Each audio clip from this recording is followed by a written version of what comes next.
6 Christmas portfolio planning tips. Yes, we are approaching that time of year as well. That's going to be the last business or property episode before Christmas. So rather than dropping a Christmas Day episode just to say Happy Christmas, we'll get it out of the way with now. So on behalf of myself, Aaron, Simon, everyone at the Property Nomads Podcast, the editing team, everyone behind the scenes, I imagine all the guests that have been on over the year, just a massive thank you to yourself for listening, for interacting with us, for being with us, for continuing to listen to the content that we provide, and also providing your feedback on the show, how we can improve it, what you like and what you don't like. So we really appreciate that. Happy Christmas to you. Have a fantastic festive period. I'm sure for most people it'll be done by the 26th of December. Anyway, just on behalf of everyone here, have a fantastic Christmas and a fantastic festive period.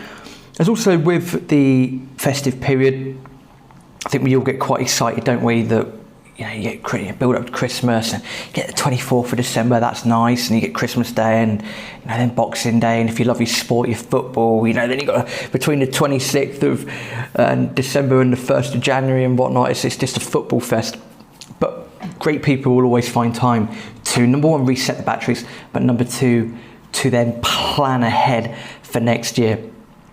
What happens quite often is that people will wait until January comes around. You wait until the first couple of weeks of January, and then you sit down and do your planning for the year, and you might have a failed resolution by then. And if you do that, you're then 2 or 3 weeks behind other people, which in the realms of life and in the realms of property, that can have quite a significant impact. So this episode, 6 top Christmas portfolio planning tips.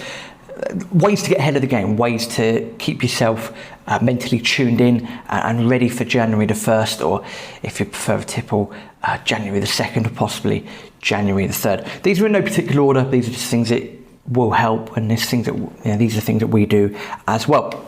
Number one, listen to podcasts, listen to some audio.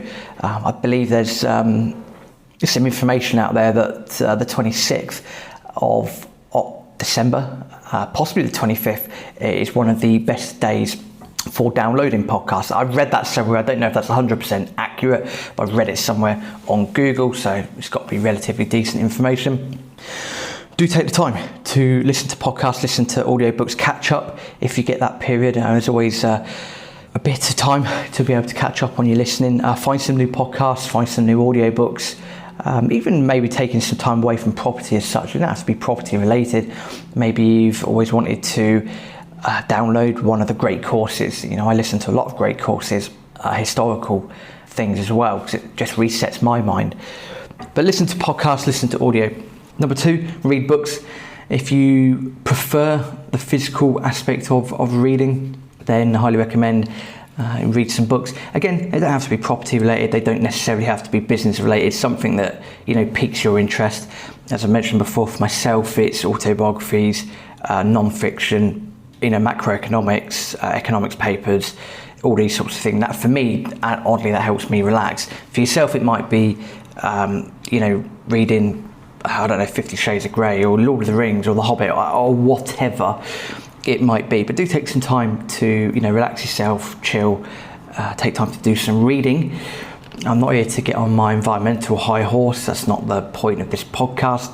I would say, as someone that's recently been diagnosed with having blepharitis, that's come from a lot of looking at screens. I would say if you can possibly get the physical book, it's actually probably better for your eyes rather than continually looking at an Amazon Kindle, for example.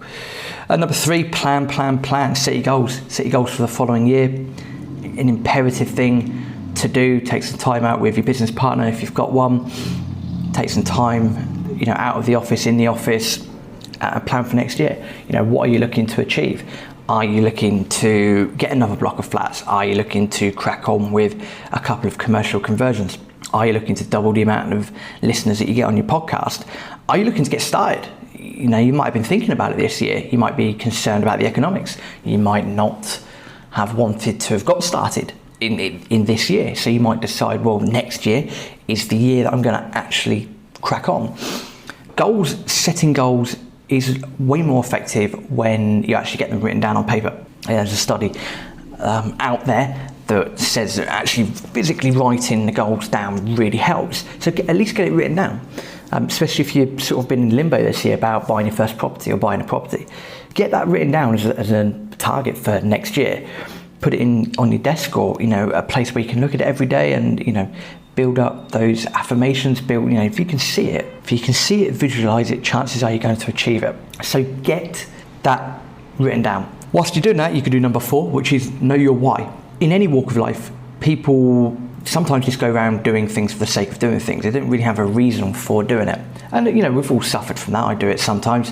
There has been times in the last few years where I have, you get up, you crack on with the day, but you question yourself, why am I doing this?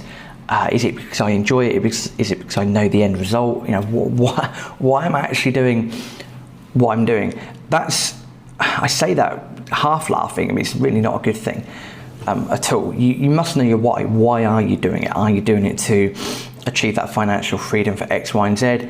Are you doing it because you just don't trust governments at all and you want to have some assets, proper assets behind you? Why are you doing it? Take some time to think about that. Your why isn't something that it shouldn't just come to you off the top of your head. I mean, unless you've had ridiculously bad circumstances, you might know your why already, but these things take time because you've got to make it incredibly meaningful to yourself. And if you do that, it's then going to push you, if that makes sense. It's going to push you even more. So know your why. So 3 is plan. Set your goals. Number 4, know your why. Why are you doing it? Why do you want to do it? Number 5, more social media, more networking. Now, doom scrolling, all these things, and all this pandemic mumbo jumbo that's been going on, and or you must take your medicines and do the etc. It's a lot of wear and tear on your system. Mentally, it's a lot of wear and tear, especially if you get into doom scrolling. So effective social media and effective networking. We're starting to see that a lot of quite a few networking events are back up and running, as in people physically going to a place rather than e-networking. Factor some time in to build your brand. Factor some time in to catch up with a few people via social media. Do some e-networking if there are e-networking opportunities available, or get yourself booked in for January. There's a lot of talk about social media, the good things, the bad things, and not so quite nice things, and all these conspiracy theories at the very highest echelons of society. If you use it wisely, the chances are you're probably going to have great benefit from it. So sit down and use it wisely, connect with people, build your brand, build your appearance, voila. It takes time, you've got to be consistent at doing it, but do take some time out to go and do that. Or again, if you haven't got a social media profile, maybe set one up. And if you don't really want social media at all, fair play, I don't blame you, but your choice. And number 6, keep hunting for deals. I was looking through some really old notes of some networking I've been to years and years ago. And a recurring theme kept coming up, and it said, do not expect to do deals in August and December. Reason for that is most people are normally on holiday in August, and Christmas is Christmas time. Not a lot happened in December, in all fairness, in comparison to the other months of the year. However, that doesn't mean you should sit down, put your feet up and do naff all. Because if most people aren't looking for something in a particular month, then that's probably a good time to become contrarian, keep hunting down things. Maybe speak to your brokers, keep trawling through Rightmove, or at least get your VA or office people to do that. Keep pushing your solicitors, keep looking for deals.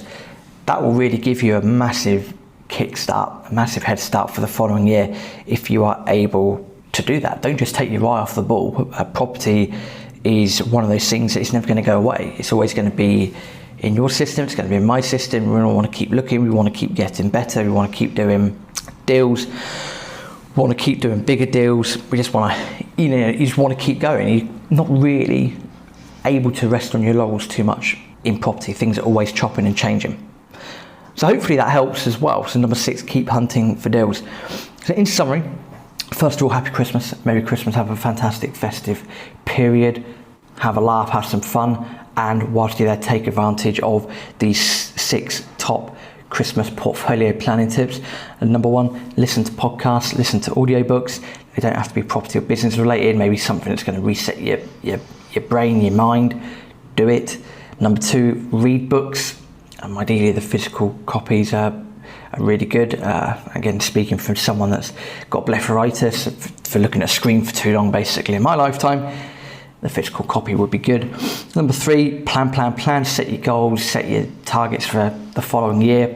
If you're really going to knuckle down into it, then set your targets for 5 years, 10 years, all of that stuff. Don't just try and do it on a year by year basis. Always have the end in mind. Number four, know your why. If you don't know your why, take some time to sit down and figure out what it is. You might already have it in your head. Great, write it down. You might be thinking a little bit about it. Again, take some time, write it down. Chances are it won't come to you in 5 minutes. It might take a few hours. It is what it is. But you have to know why you're doing something. If you don't know why you're doing something, you're going to get days where they're going to be a bit of a blur. And you don't want that, trust me. Number five, more social media, more networking. There's a lot of e-networking that you can do. There might be the odd event in December. If not, get planning and get booked in for events in January and so forth. Try not to doom scroll on social media. Try and use it effectively. If you use it effectively, chances are you are going to reap the rewards. You reap what you sow, as they say. Number six, keep hunting for deals. Don't just take your foot off the gas. Keep looking through your right moves, or get your VA or whomever to look through the right move, the Zoopla on the market. Speak to agents. Just because notoriously August and December are the quietest months of the year for doing deals or getting things over the line, it doesn't mean that you're not able to do it. So keep hunting, keep looking. If you do all those 6 things, or a combination of those 6 things, you're going to get a head start over most people in the property world for next year, which is where you want to be. You always want to be working to your strengths, your advantages, and hopefully this will help. That's 6 top Christmas portfolio planning tips. As always, please do share the podcast with others, get as many people listening to this as possible. If you want to receive our weekly newsletter, head over to the website tpmpodcast.com. Sign up to the newsletter there. You also get a couple of little deal analyzers as a bit of a bonus for signing up as well. I don't write War and Peace every Monday. It's just a very simple email, nothing too taxing, a bit friendly. Have a look at it, subscribe to that. That would be wonderful. Have a great Christmas as well, and we will be back on Monday with looking at a recap of 2021 and then also looking forward to 2022, what might be in store for the property world and what might be in store for the world in general. As usual, thank you very much. Have a fantastic Christmas, and out for you to say.